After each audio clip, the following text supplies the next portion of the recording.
Hello everyone. In today's video, I bring you an extraordinary story that will move you deeply. Let's learn the incredible story of Hiram Calloway, a pastor who faced death in the Rocky Mountains and discovered something surprising. Heaven is not, as religions teach us. What he saw on the other side will challenge everything you believe about life, death, and eternity. So, leave your like, subscribe to the channel, and activate the bell so you don't miss out. No content transformative like this. Now get ready for this exciting and eye-opening journey. My name is Hiram Calloway, and I'm a pastor in a small town outside of Boulder, Colorado. From a young age, I dedicated my life to the Word of God. I have always been a man of unshakable faith, but in 1980 something changed. My spirit, once so vibrant, seemed suffocated by a routine of sermons and advice. I felt disconnected from what I preached most. The divine presence.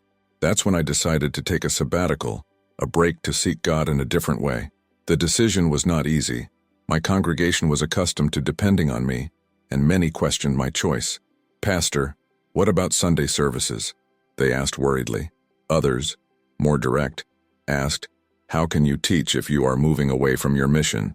But I knew I needed it. My faith demanded a fresh start, living proof that I was still connected to the divine essence. It was then that Elijah Grayson, an old friend and experienced mountaineer, appeared with a proposal, an expedition to the Rocky Mountains. He had heard about my search and thought nature could provide the answers I was looking for. "Hiram, there is no better place to find God than in the heights. Forget the city, the church walls. Let's go and see what he has in store for you," he said, with the enthusiasm typical of someone who spent more time in the mountains than indoors. Although skeptical about finding answers amidst the ice and snow, the idea intrigued me. After all, the Bible spoke of mountains as places of divine encounters. I thought of Moses on Sinai and Jesus on the Mount of Transfiguration. Why not me? I decided to accept the invitation.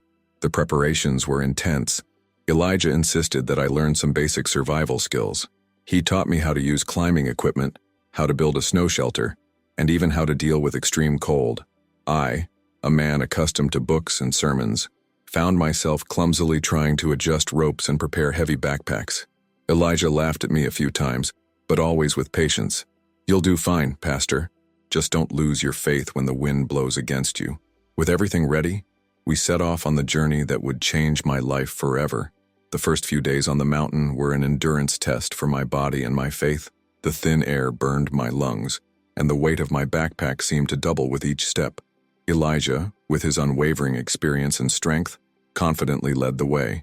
And Hiram, remember, breathe deeply, keep pace, and don't look down. He would always tell me when I hesitated while climbing or crossing a treacherous snowfield. As difficult as it was, I found moments of beauty in the mountains. The silence was almost supernatural. During the nights, lying in our sleeping bags under the starry sky, I felt the vastness of the universe. We used to talk, and Elijah, ever the skeptic, would tease me with challenging questions. "Hiram, do you think heaven really has golden gates?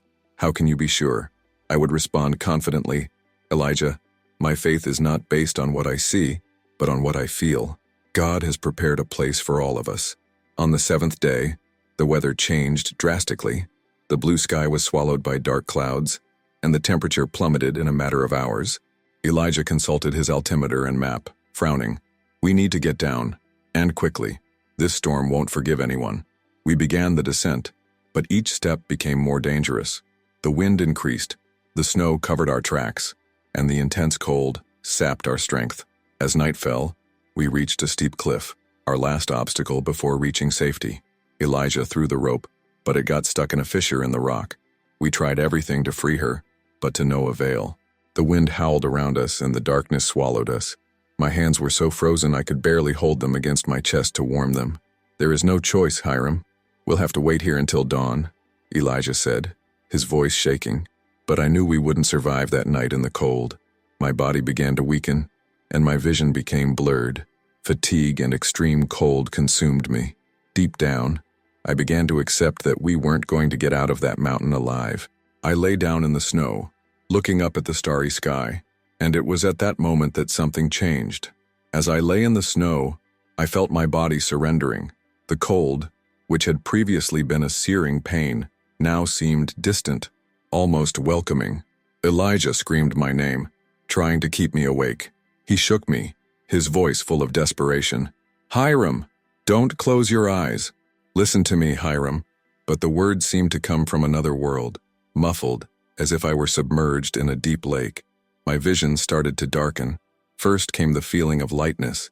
It was as if my heavy body, the one that fought against the wind and ice, was dissolving. Then came peace. It was no ordinary peace, but something absolute, a total acceptance of what was to come. There was no fear, no sadness, just deep gratitude. I looked at the starry sky, and the thought that occurred to me was, what a perfect way to leave. Suddenly, everything went dark, but this darkness was not empty or frightening. It was a kind of cradle, a comfortable stillness, like I was being enveloped by something bigger than myself. Gradually, a point of light appeared in the distance. Small at first, he grew quickly, as if being pulled toward him by an irresistible force. That light wasn't just something I saw. I felt it. It was warm, welcoming, alive. When the light enveloped me, all physical sensations disappeared. There was no cold, pain, or tiredness. I was no longer in that broken body on the mountain. Somehow, I knew I was on the threshold between life and something much bigger. I felt like I was floating, not in a physical space, but in a state of pure being. It was then that I realized I was not alone. There were no human figures or familiar faces, but the presence in the light was unmistakable. It was something greater than words could describe, something that radiated absolute love, acceptance, and peace. There was no judgment, just acceptance. A silent message seemed to echo inside me. You are safe, you are loved. Time, if it still existed, became irrelevant. I was outside of everything I knew, but at the same time connected to everything. My mind, which had previously struggled to understand, simply surrendered to the experience. For the first time in my life, there were no questions, just an unshakable certainty that I was part of something infinite. When I was completely enveloped by the light, I felt as if every part of me was being transformed. It wasn't just my physical body that was gone. I was no longer a person in the way I once understood. I was pure consciousness, a flowing, living energy that connected with everything around me. There were no boundaries. There was no separation. I was in the light, and the light was in me. This light was not like anything else I had ever experienced in the physical world. It was alive, vibrant, and somehow made up of colors that transcended the spectrum visible to human eyes. It wasn't just something I saw, it was something I felt, like a melody that played in every fiber of my being. She was at the same time absolute peace and infinite love. I began to realize that I was in a completely different dimension, something that defied all description. It was not a place with form or structure. There were no streets of gold, thrones, or pearly gates as I had imagined and preached so many times. It was something much bigger, much more vast, and infinitely more beautiful. It was an essence of pure light, love, and divine energy.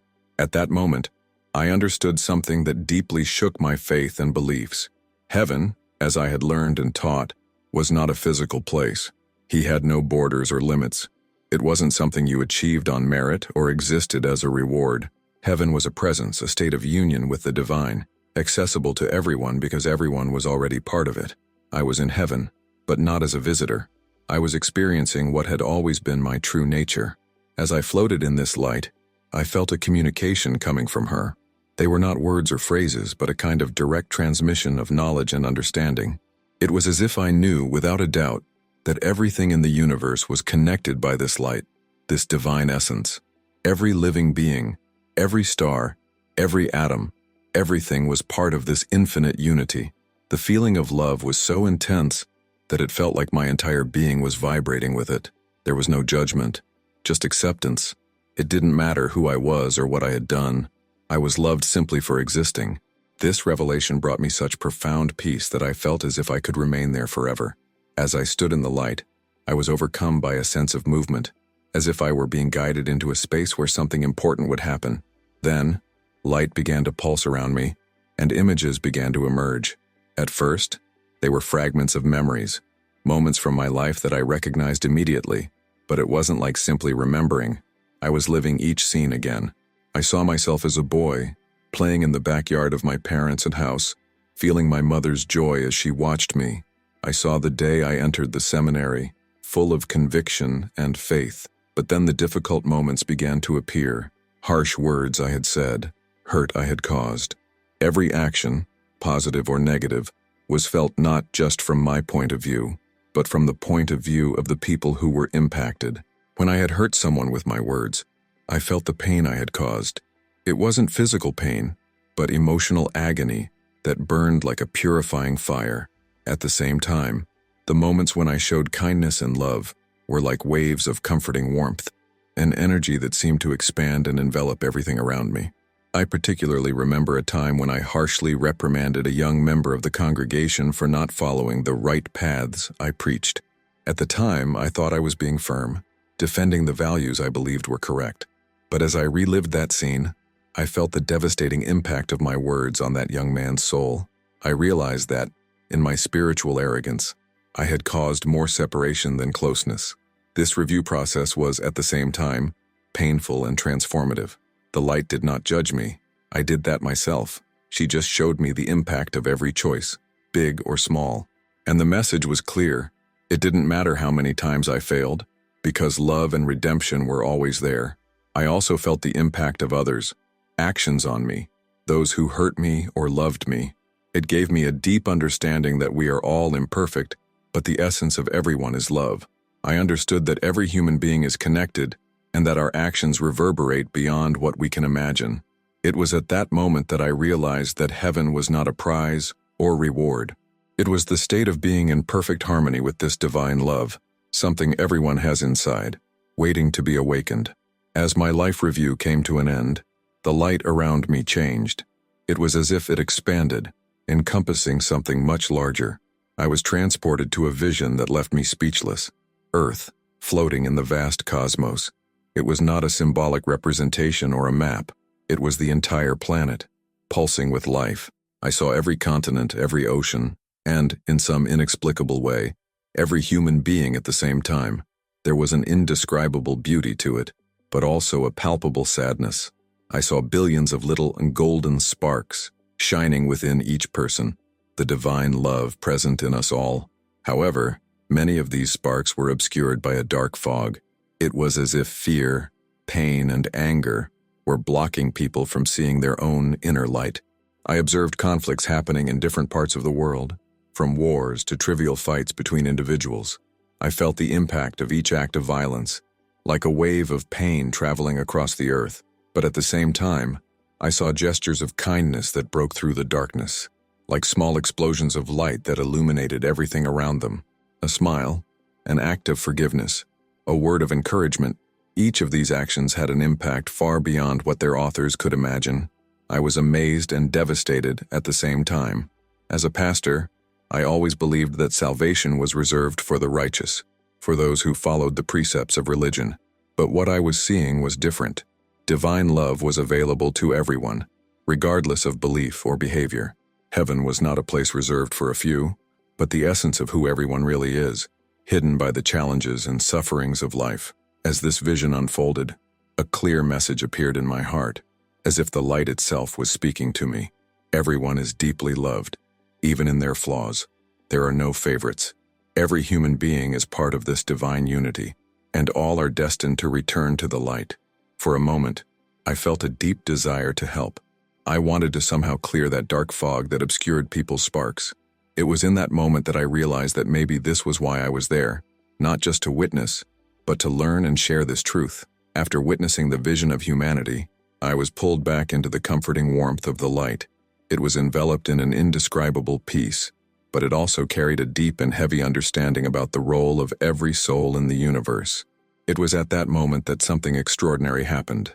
A presence, without face or form, but immense and divine, communicated with me. There were no words, just a message that resonated in my essence, like an echo coming from within myself. The presence conveyed that my death could be final. My physical body was in its last moments, trapped in the frozen mountain. But surprisingly, I was offered a choice. I could remain in that dimension of eternal light, where peace was infinite and love was absolute, or I could return to the physical world. The idea of staying there was tempting. The light wasn't just welcoming, It was the home I never knew I was looking for. There was no fear, suffering, or doubts.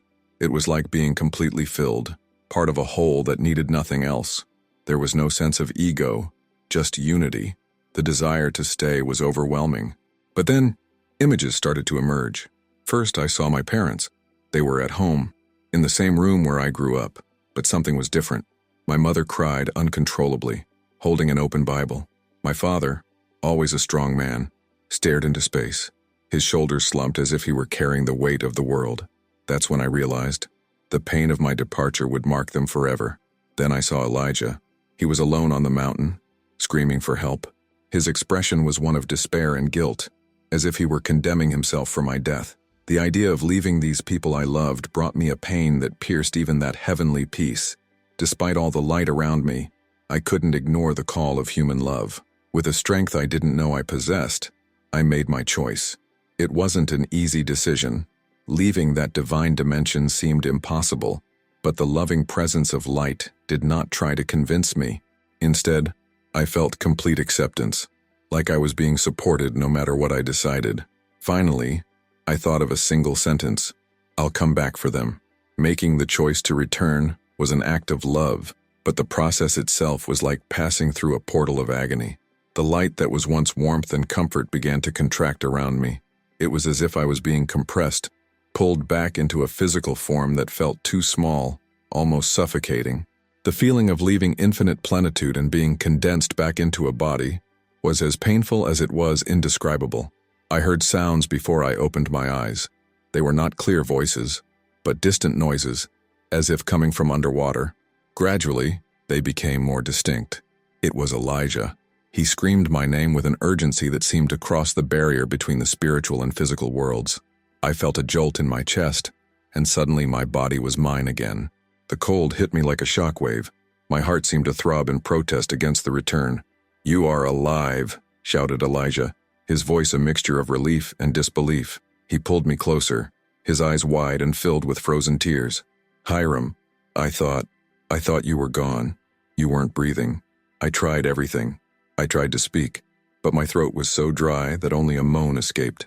My vision was blurry, and every muscle in my body felt like it was rebelling against existence itself. It was then that I realized the effort Elijah had made to keep me alive. He had wrapped me in extra layers of clothing and was using his own body as a barrier against the wind. His determination had been an anchor for my survival. "Don't give up now," he said, still panting. "We are so close to getting out of here. You came back for a reason, Hiram. Don't tell me you're going to leave me here alone now." Those words brought me back to reality. Although my body was in shambles, my mind was beginning to clear. The feeling of leaving the light was still vivid, but now there was a purpose that pulsed in my heart. Elijah didn't know what I had experienced but his words echoed the reason for my choice. I had come back for love. With Elijah's help, we were able to move to a safer spot where the storm was starting to lose strength. The road to rescue was exhausting, but each step was driven by the certainty that my life had been given back with a purpose. After the rescue, I spent weeks recovering in the hospital. My body was weak, but the real challenge was processing everything I had experienced. The experience in the mountains and the vision of light were not things that could be easily explained. Not to doctors, not to friends, not even to myself. However, one thing was clear. I was no longer the same man who had climbed those mountains. My first attempt to share what happened was with Elijah during one of his hospital visits.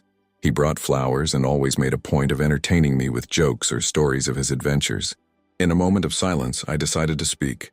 "Elijah, do you believe there is something more than this here, beyond the life we know?"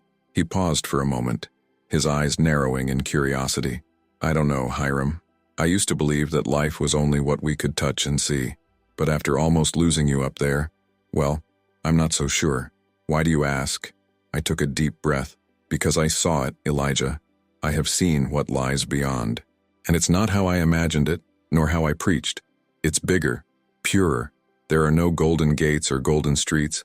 There is only light, an infinite light of love and unity, and that's where we're all destined." He was silent for a long moment, watching me intently. Then he said, "I don't know what you saw, Hiram, but you've changed. You can see it in your eyes. And honestly, Anything that makes you fight for your life like you did up there must be real, whatever it is. These words stuck with me as I thought about how to share my experience with others. I knew I couldn't go back to the pulpit and continue preaching as before. My old beliefs about heaven as a physical place reserved only for the righteous seemed so limited and small now. But how do I explain this to a congregation that trusted me? When I finally returned to church, the sermon I prepared was unlike anything I had ever said. I spoke about divine love as a light present in all of us, regardless of our mistakes. I talked about how heaven is not a distant place, but a state of oneness with this light, something accessible to everyone. Not everyone accepted my message. Some members felt uncomfortable, while others hugged me after the service, with tears in their eyes, saying they had always felt God's love was greater than what they had been taught. I knew my mission had changed. It was no longer about teaching rules and doctrines, but about helping people see the light they already had within themselves. Life after my near-death experience was never the same. Each day seemed to carry a deeper meaning, as if the simple things that previously went unnoticed were now part of something bigger. The light I experienced on that mountain was in everything, in a child's laughter, in the wind blowing through the trees, even in difficulties and conflicts. The difference was that now I knew, absolutely knew, that divine love permeates everything. My congregation changed with me. Many older members, accustomed to a traditional view of heaven, eventually drifted away, unable to reconcile my new message with what they had always believed. I didn't judge them. Everyone has their own path, and at some point, they too would find the light, whether in this life or beyond. On the other hand, a new generation began to attend services, young people seeking different answers, who felt disconnected from rigid religious structures, found solace in the idea that heaven was more accessible than they had imagined. To them, I was not just a pastor, but a living witness to something that transcended dogma and ritual. I still had moments of doubt and introspection, especially when I remembered the choice I made to return. Why exactly was I allowed to return? Why me, among so many who face death every day? But whenever these questions arose, the answer came clear as the light I saw. You came back because love is the only true purpose. Share this. One day, I went to visit Elijah, who was now dedicated to leading climbing groups and teaching mountain safety. Sitting in front of a fire, we remember the storm that almost took our lives. He looked at the flames and, in a serious tone, asked, "Don't you ever feel like staying there, Hiram?" In the light, I smiled, feeling the warmth of the fire and the question. Yes, Elijah. The desire was immense, but the love I felt for you, for my parents, for everyone who was still here, was greater. I came back for you, but also for myself. There are things we can only learn by living. He nodded, and we sat in silence, listening to the crackle of the flames. The mountain had changed us forever. Now, decades later, I continue to live with the certainty that heaven is not a destination, but a return. It is not something we achieve, it's something we already are. And when it's time to go again, I know the light will be there, waiting, just as it always has been. If you like this beautiful spiritual testimony, leave a like, comment on your impressions, subscribe to the channel, and don't forget to activate the notification bell to watch each new video and help us spread this message to a greater number of people. Until next time.